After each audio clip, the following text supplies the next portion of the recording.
Mark సువార్త 5వ అధ్యాయము 25వ వచనాన్ని చదువుకుందాం.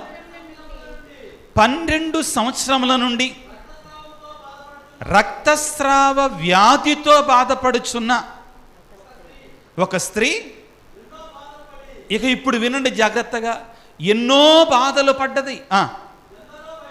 ఎందరో డాక్టర్ల దగ్గరికి వెళ్ళింది తన స్వస్థత పొందుటకై.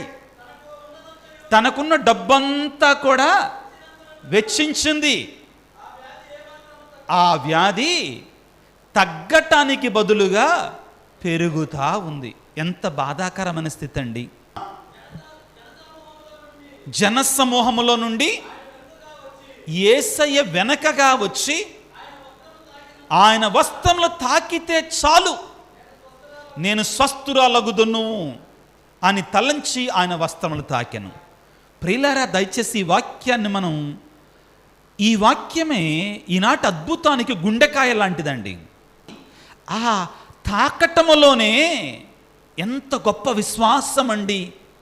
నేను ఆయన అంగీ అంచును తాకితే చాలు నాకు స్వస్థత. అది ముఖ్యం. That is important. ఆ విశ్వాసం మనకు ముఖ్యం ప్రియులారా. అది లేకుండా అద్భుతము లేదు. ఇక్కడ మనం యేసు ప్రభు చూడండి ఎంత తెలివిగా బిహేవ్ చేస్తాడో, ఎంత తెలివిగా ప్రవర్తిస్తాడో. ఏమీ తెలియనోళ్ళలాగా ఉంటాడు. పోయిన వారం కూడా ఏం తెలియనట్టు నంగనాసి తుంగబుర్రలాగా ఉన్నాడు. అంటే మీకు అర్థం కావడానికి ఈ పదాలు వాడతాను. ఏం తెలియనాళ్ళలాగా ఉంటాడు. అన్నీ తెలుసు ఆయనకి. ఆయన తెలియని ఏమైనా ఉందా? Is there anything that the Lord doesn't know? He knows everything about us. He is omniscient, all noble, all knowledgeable. ఏం జరుగుతుందండి? వెంటనే ఆమె రక్తస్రావము నిలిచిపోయిన గొప్ప అద్భుతం జరిగింది. Hallelujah, praise the Lord, hallelujah, hallelujah. ఆమె తాను స్వస్థత పొందినట్లుగా గుర్తించింది కూడా. She came to know that she is healed immediately. అది యేసయ్యలో ఉన్నటువంటి శక్తి. ప్రియులారా, ప్రియమైనటువంటి దేవుని బిడ్డ, నువ్వు చేయాల్సిన ప్రయత్నాలన్నీ చేసిన తరువాత, నువ్వు కలవాల్సిన వైద్యులందరినీ కూడా కలిసిన తర్వాత, నువ్వు చెల్లించాల్సిన డబ్బులన్నీ కూడా చెల్లించిన తర్వాత, ఇంకా నీలో ఏదైనా బాధ ఉందా? ఇక్కడ బాధ, వ్యాధి అంటే శారీరకమైనటువంటి బాధ ఒక్కటే కాదండి. ఈ శరీరానికి సంబంధించిన బాధ మాత్రమే కాదండి. మానసికమైనటువంటి బాధలు, ఆర్థికమైనటువంటి ఇబ్బందులు, పిల్లలు లేనటువంటి వారు, కుటుంబంలో భార్యాభర్తల మధ్యలో సఖ్యత లేనటువంటి వారు, ఇటువంటివి ఏదైనా కావచ్చండి. ప్రియులారా, ఒకడున్నాడు, ఆయన సమస్తాన్ని కూడా క్రమపరచగలడు. ఆయనే నజరేయుడైన యేసు. ఆయన నజరేయుడైన యేసు. ఇక్కడ దేవుని యొక్క చిత్తం ఆ బిడ్డ యొక్క స్వస్థత. ఇక్కడ మనం చూడాల్సింది ఏంటంటే 30వ వచనం ఒకసారి చదవమ్మా. అప్పుడు తన నుండి శక్తి వెలువడినదని యేసు గ్రహించి వెనుకకు తిరిగి, నా వస్త్రము తాకినదెవరు అని ఆ జనసమూహం ప్రశ్నించింది. యేసు ప్రభు ఎందుకు అడగాలండి ఈ మాట? ఎందుకు అడగాలి? నన్నెవరు తాకారు? నన్ను తాకింది ఎవరో? యేసయ్యకి తెలియదా?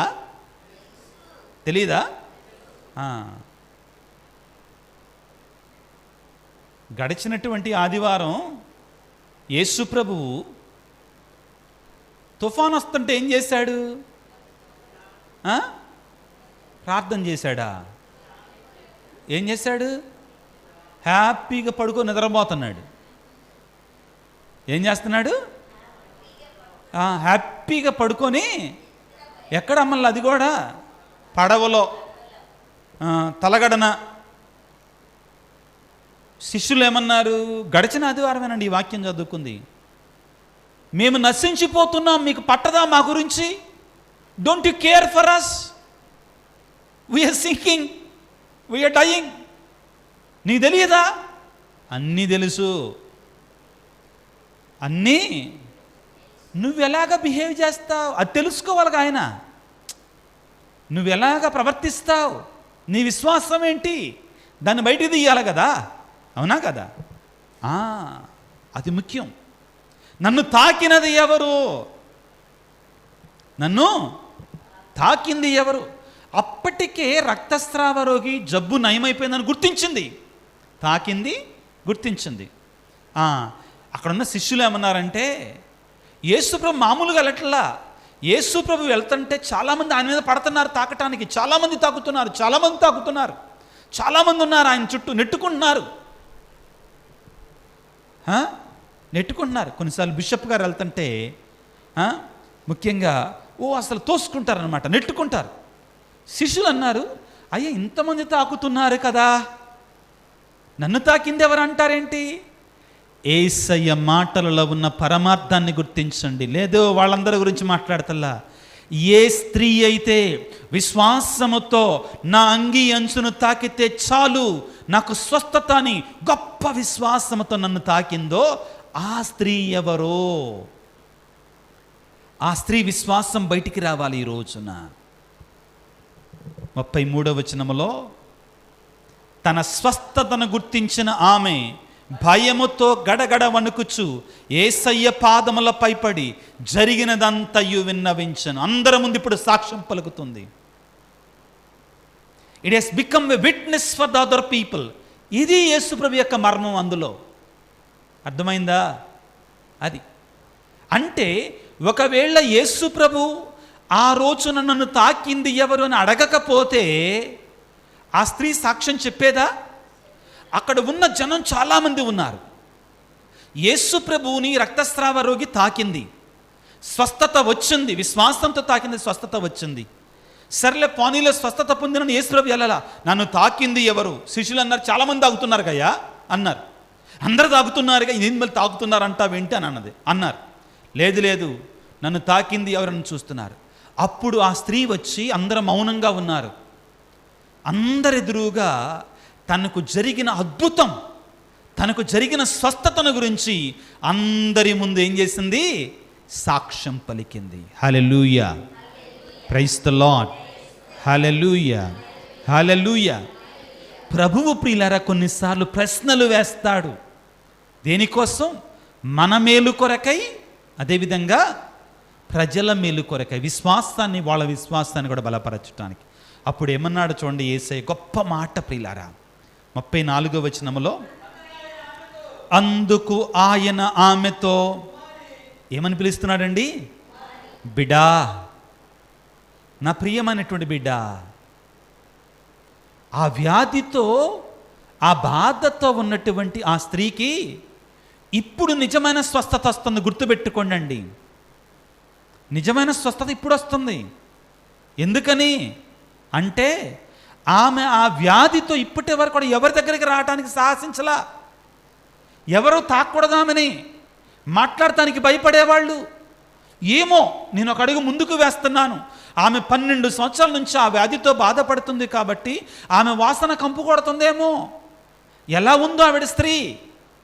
అప్పుడు యేసుప్రభు ఏమంటున్నాడు? My dear daughter. What a calling. ప్రియమైన బిడ్డా, నీ విశ్వాసము నిన్ను స్వస్థపరచినది. ఇంకొక మాట వాడుతున్నాడు ఇప్పుడు, ఏమని? ఆరోగ్యవతివై go in peace and have health. Be healed and go in peace. ఇది ముఖ్యమండి. ఇప్పటి వరకు ఆమెకు శాంతి లేదు, సమాధానం లేదు. ఇందాక చదువుకున్నాం కదా, ఎన్నో బాధలు పడింది, ఎందరో వైద్యుల దగ్గరికి వెళ్ళింది, ఎంతో డబ్బు వెచ్చించింది, శాంతి లేదు, సమాధానం. యేసయ్య ఏమంటున్నాడు తెలుసా? ఆరోగ్యవతివై సమాధానముతో వెళ్ళు. ప్రియమైన బిడ్డ, నీవు కూడా ఒకవేళ మానసికమైన, ఆత్మీయమైన, శారీరకమైన వ్యాధితో పీడించబడుతున్నావా? బాధతో పీడించబడుతున్నావా? యేసయ్యకు ఒక అవకాశాన్ని ఇవ్వు నీ జీవితంలో. యేసయ్యకు ఒక అవకాశాన్ని ఇవ్వు నీ జీవితంలో. ఎస్, ఆయన నీ జీవితాన్ని శాంతి సమాధానముతో పరిపూర్ణమైన ఆరోగ్యంగా మార్చగలడేమో. ఆ రక్తస్రావ వ్యాధికి ఉన్నటువంటి ఆ స్త్రీకి ఉన్నటువంటి విశ్వాసం నీలో ఉందా? ఆ నమ్మకం నీలో ఉందా? ఆ విశ్వాసముతో ఆయన దగ్గరికి వెళ్ళి యేసయ్యకి ఒక్క అవకాశాన్ని ఇచ్చి చూడు. ఏమో ఆ యేసయ్య నీ జీవితాన్ని ఈరోజే మార్చబోతున్నాడేమో. ఏమంటుంది ఆ స్త్రీ? ఆయన వస్త్రమును తాకినంత మాత్రమున నేను స్వస్థురాలగుదునని విశ్వాసముతో ఆయన వస్త్రమును తాకెను. అటువంటి విశ్వాసం మనందరికీ ప్రసాదించమని ఆ దేవాది దేవుని ఈ పరిశుద్ధ బలి పూజలో ప్రార్థన చేసుకుందాం. అవును, కొన్ని సందర్భాలలో God gives a sickness so that we glorify him through our suffering. Understand? Okay, కొన్ని సందర్భాలలో దేవుడే మనకి పర్మిషన్ ఇస్తాడు శ్రమలు రావడానికి. యోబు గ్రంథం, ఏ గ్రంథం అండి? The book of Job. Okay, God gives Satan so that Satan could inflict sickness on Job కదా. Why? In order to test his faith, test his credibility, test his faithfulness to God. మనకు కూడా కొన్నిసార్లు వాటి గురించి మనం ఏం చేయాలి? మనం అంగీకరించాలి వాటిని. ఇది కూడా తెలుసుకోవాలి. నేనేమంటున్నానంటే, నీకు ఏ జబ్బు ఉన్నా కానీ వెంటనే పోద్ది ఖచ్చితంగా నేను అంటలా. పౌలు గారు అంతటి వాడే ఏమన్నాడు? నా శరీరంలో ఒక ముళ్ళు గుచ్చబడింది. నా శరీరంలో ఏం గుచ్చబడింది? A thorn is implanted in my body. నా శరీరంలో ఒక ముళ్ళు గుచ్చబడింది. ఆ ముళ్ళు తీసివేయమని నేను దేవునికి ప్రార్థన చేశా. ఒకసారి కాదు, 2 సార్లు కాదు, 3 సార్లు ప్రార్థన చేశా. కానీ ప్రభు ఏమన్నాడు? నా కృప నీకు చాలును అన్నాడు. అబ్బాయ్, నీ వ్యాధిని నయం చేయను, నీ బాధని నేను తీసేను నువ్వు అడిగినా కానీ.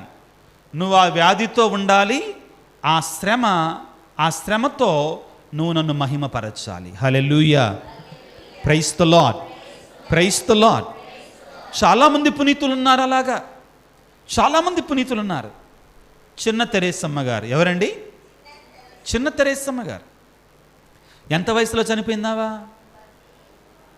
22 సిస్టర్ అయ్యారు. 22 కానీ 24 మధ్యలో, పెద్ద వయసు కాదు.